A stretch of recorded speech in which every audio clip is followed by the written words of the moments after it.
Stepping out of a situation temporarily is incredibly insightful. It shifts the lens and you see things differently.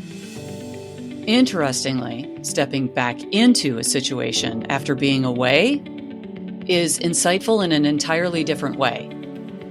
As I returned from working in Argentina, I knew things in the United States wouldn't be the same as they were. Still, I underestimated the difference. I'd been gone for 6 months, and things had changed dramatically.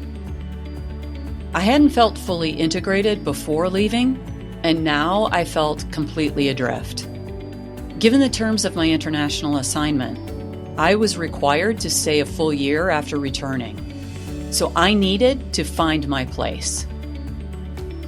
Hi, I'm Beki Fraser, an award-winning coach, author, and entrepreneur. I'm also a leader shaped by decades of experience, inviting others on a journey towards adaptable leadership and fulfilled potential. Welcome to Short Story Long. Today is a novella. These episodes share the journeys between the inflection points. They still have growth, a little drama, and insights, just in a smaller package. While I don't need everyone to like me, it is important that I'm relevant in a team or organization.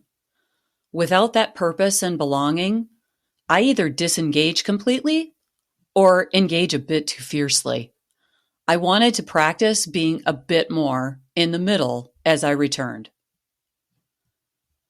Having only been in a talent strategist role briefly before taking the international assignment, we hadn't actually worked out all the kinks of that new role before I left. And progress toward clarity felt erased during the time that I was gone. My leader partnered with me to find alternatives, even outside HR. I did get involved in some interesting work with good results. I was on a customer experience initiative. I did some operational alignment, designing accountability, and some other different small projects. Unfortunately, it felt disjointed and temporary. As an independent, risk-taking woman, I was feeling like I was doing good work, but not my best work. After my year was up, I moved on to an HR role in a different organization. Shortly after starting, I realized what seemed like a great idea at the time wasn't a fit. We had entered from both sides with the best of intentions. It's just I was the wrong skill set for what they really needed and wanted. I did the best I could do, but knew it wasn't the ideal fit for any of us. A friend invited me to do the first module of a coach training program with her, which sounded like a great idea. This filled my cup with all the things that my work did not require of me. That program was my effort to seek balance while I sought out my next opportunity. Sadly, as I looked for other HR positions, I felt myself resisting it. So much of my HR life had been good to me. I felt the impact I'd made and recognized my learning along the way. I'd read online postings, but I just couldn't apply for them. I couldn't even see myself doing the work since my heart was just no longer there. I found myself looking over and over and over again. I just couldn't find one that inspired me to hit that apply now button. It just wasn't there for me anymore.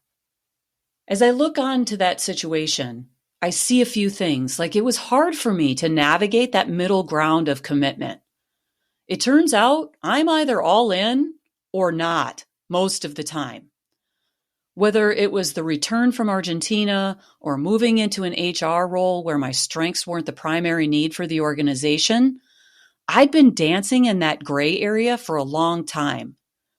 Finally, I was seeing the need to see myself as I was now instead of following the path I'd been on. What did I want to do, and how was I going to be connected to it? I became more conscious about who I was instead of what I did. If I'm honest with myself and with all of you, admitting that I'd not seen this coming was hard.